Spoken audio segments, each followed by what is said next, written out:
Pak Zainuddin 66 tahun, dikenal warga kampung Margajaya, Desa Margajaya, Kecamatan Negara Batin, Kabupaten Waikanan, Lampung sebagai orang yang rajin beribadah. Setiap waktu sholat tiba, Pak Zai ini selalu datang ke masjid yang terletak tidak jauh dari rumahnya.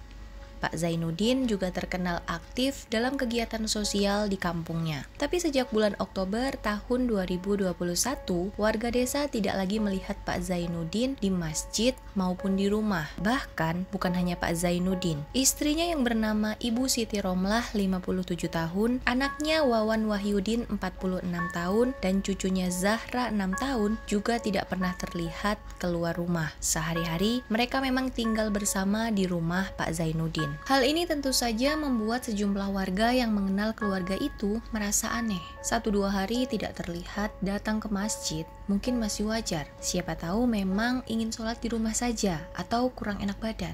Tapi ini benar-benar berhari-hari.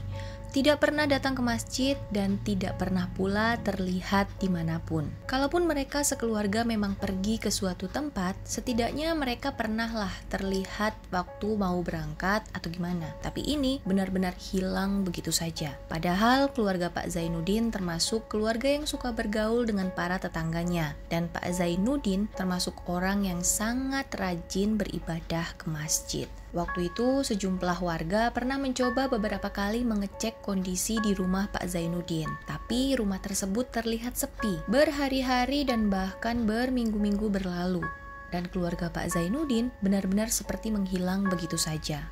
Sampai akhirnya saat beberapa warga kembali datang ke rumah tersebut, mereka bertemu dengan salah satu anaknya yang bernama Erwin Nudin atau Erwin yang kebetulan hari itu datang. Erwin sendiri memang tidak tinggal di rumah itu. Kala itu warga menanyakan perihal perginya Pak Zainuddin bersama istri, anak dan cucunya tersebut. Dan si anak atau Erwin mengatakan bahwa keluarganya memang sedang pergi ke gunung untuk membuka ladang baru. Untuk warga di sekitar desa, pergi ke gunung untuk membuka ladang baru memang bukan sesuatu yang aneh, tapi biasanya sesama warga desa tahu kapan berangkatnya, di mana bukanya, gitu.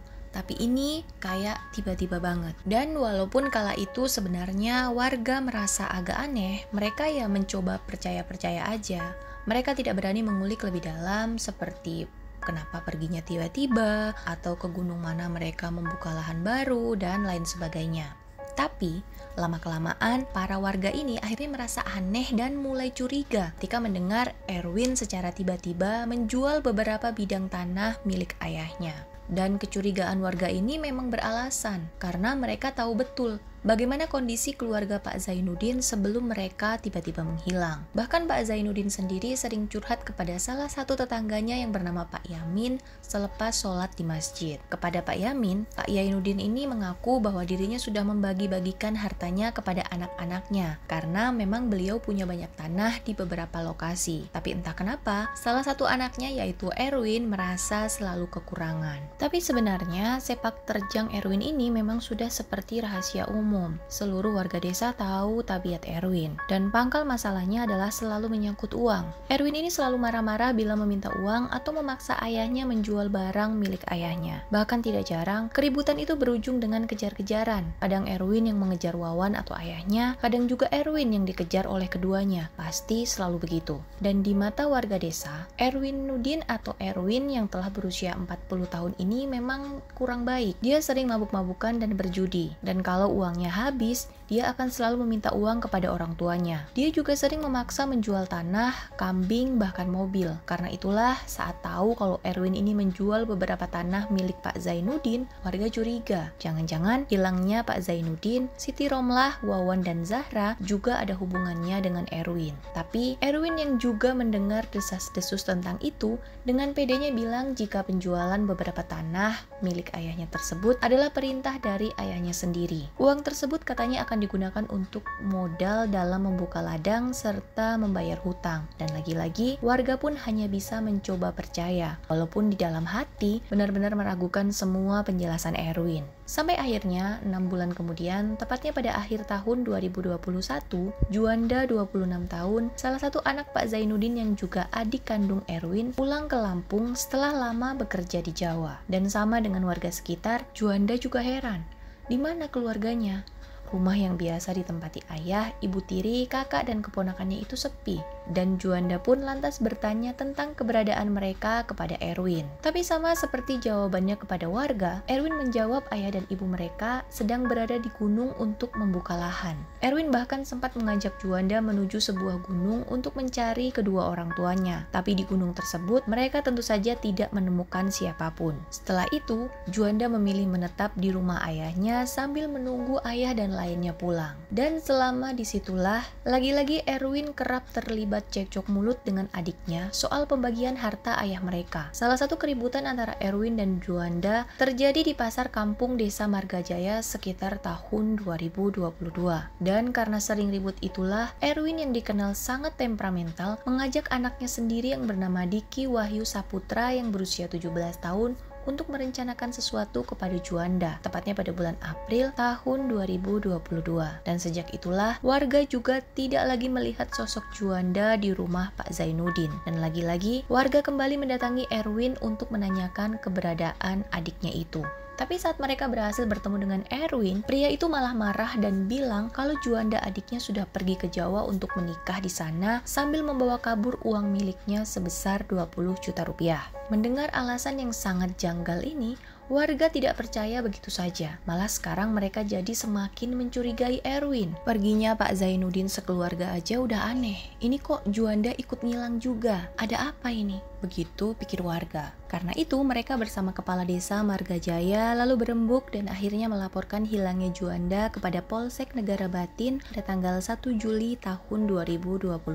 Polisi pun kemudian berkoordinasi dengan Kepala Desa untuk menyelidiki kasus tersebut. Hingga akhirnya penyelidikan polisi mengarah kepada Erwin dan Diki anaknya, karena mereka adalah anggota keluarga yang tersisa dari orang-orang yang dinyatakan menghilang. Selain itu, Diki dan Erwin diduga adalah orang yang paling tahu soal menghilangnya Juanda. Namun terlebih dulu, polisi mengamankan Diki untuk dimintai keterangan. Diki pun diamankan tepatnya pada hari Rabu tanggal 5 Oktober tahun 2002 sekitar pukul 7 pagi. Dan benar saja, setelah diinterogasi, Diki pun mengakui bahwa dirinya dan ayahnya lah yang bertanggung jawab atas menghilangnya Juanda. Kala itu, polisi bersama Diki pun segera menuju Desa Margajaya untuk menjemput Erwin. Kedatangan mereka di desa itu membuat penghuni desa gempar. Warga desa yang awalnya sedang menanti waktu maghrib mendadak keluar dari rumah mereka masing-masing saat melihat serombongan pria masuk ke kampung mereka dengan membawa seorang remaja yang tangannya diborgol. Setelah mendekat, mereka pun tahu remaja itu adalah Diki Wahyu Saputra, salah satu warga kampung itu.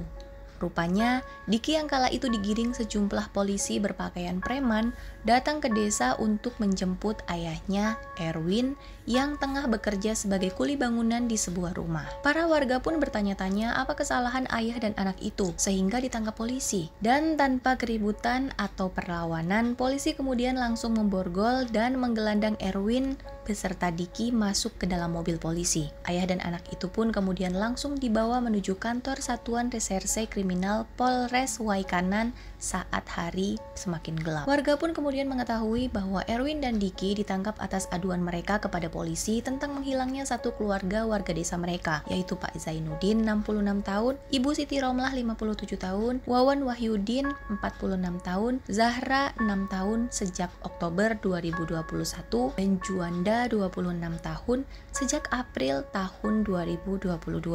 Zainuddin sendiri adalah ayah kandung Erwin atau kakek Diki. Romlah adalah ibu tiri Erwin, sedangkan Wawan, Juanda serta Zahra adalah kakak, adik, dan keponakan Erwin. Dari hasil pemeriksaan, keduanya telah mengakui perbuatan itu. Dan dari pemeriksaan ini juga diketahui bahwa otak pembunuhannya adalah Erwin. Dan inilah rincian kejadian yang sebenarnya menurut keterangan yang diberikan Erwin kepada polisi. Awalnya, pada suatu malam di bulan Oktober tahun 2021, Erwin yang sedang berkunjung ke rumah ayahnya yaitu Pak Zainuddin terlibat cekcok mulut dengan kakaknya yang bernama Wawan. Pertengkaran mereka dipicu masalah utang piutang dan perebutan harta warisan. Entah setan dari mana yang merasuki Erwin, hatinya yang panas mendorongnya untuk mengambil kapak yang ada di dapur. Dia yang kalap pun langsung memukul kepala bagian belakang Wawan sebanyak 2 kali hingga Wawan jatuh tersungkur. Mendengar keributan malam itu, Pak Zainuddin dan Ibu Siti Romlah yang awalnya sudah tidur terbangun dan langsung keluar dari kamar untuk melihat apa yang terjadi. Tapi, begitu membuka pintu kamar, Pak Zainuddin langsung diserang oleh Erwin. Anak durhaka itu mengayunkan kapak yang masih dipegangnya ke kepala ayahnya. Pak Zainuddin pun terkapar setelah kepalanya terkena 2 kali pukulan kapak. Melihat suaminya tergeletak, Ibu Siti Romlah berteriak histeris dan lari menuju dapur untuk menyelamatkan diri. Namun apa daya, perempuan parubaya itu bisa dikejar oleh Erwin. Ibu Romlah pun jatuh ke lantai setelah dipukul kapak sebanyak 3 kali oleh Erwin. Mendengar keributan itu, Zahra yang masih berusia 6 tahun terbangun dari tidurnya dan mulai menangis. Mendengar itu, Erwin yang sudah dirasuki setan segera menuju kamar keponakannya tersebut, dan dengan menggunakan kedua tangannya, Erwin langsung mencekik leher bocah mungil tersebut hingga tidak bisa bernafas sampai akhirnya Zahra tewas. Hanya dalam waktu kurang dari 1 jam, Erwin sudah membunuh kakak, ayah, ibu tiri, dan keponakannya sendiri. Setelah melampiaskan amarahnya itu, Erwin pun menuju belakang rumahnya. Dia sempat menyalakan 2 batang rokok, lalu dihisapnya. Setelah menghisap rokok, Erwin pun melihat lubang yang dijadikan septic tank atau pembuangan kotoran manusia. Dan saat itulah muncul idenya untuk menyembunyikan tubuh saudara, ayah, ibu tiri, dan keponakannya itu di dalam lubang septic tank tersebut. Dia lalu menyeret tubuh Wawan untuk dimasukkan ke dalam lubang tersebut. Menyusul satu persatu tubuh Pak Zainuddin dan tubuh Ibu Romlah dimasukkan ke lubang yang sama. Terakhir tubuh mungil Zahra diangkat. Dan sebelum memasukkan ke dalam lubang septic tank, Erwin mencium wajah keponakannya yang sudah tidak bernyawa itu. Lalu, dia menutup lubang bagian atas dengan kasur agar tidak terlihat oleh orang. Barulah keesokan harinya, Erwin menutup lubang septic tank itu dengan cor-coran semen sekitar pukul 3:30 sore. Hari-hari berikutnya, Erwin melakukan aktivitas seperti biasa, dan dengan enteng, dia pun selalu mengatakan bahwa keluarganya itu sedang membuka lahan perkebunan di gunung saat ada warga desa yang menanyakan keberadaan mereka.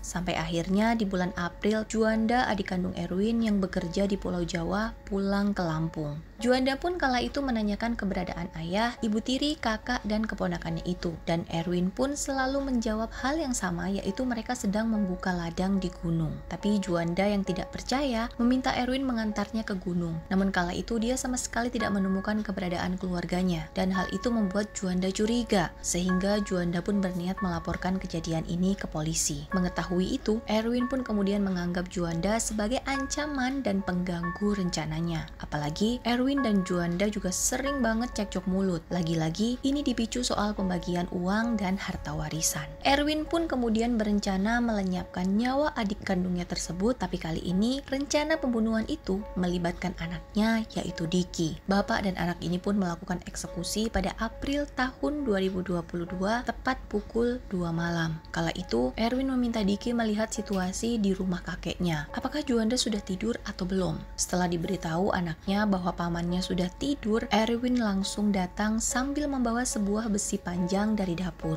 Saat melihat Juanda tengah tertidur miring ke kiri, Erwin langsung memukulkan besi yang dibawanya ke leher Juanda sebanyak 2 kali. Juanda tentu saja kesakitan setelah menerima pukulan itu. Tak ingin membuang waktu, Erwin lantas mengikat kaki, tangan, hingga kepala Juanda dengan tali yang lumayan panjang. Erwin kemudian membiarkan begitu saja tubuh Juanda yang terikat, hingga akhirnya Juanda pun tewas di kamar. Saat eksekusi terhadap pamannya itu, Diki berada di ruangan lain, menunggu perintah ayahnya. Kala itu, Erwin sempat melihat septic tank yang berisi 4 jasad keluarganya itu.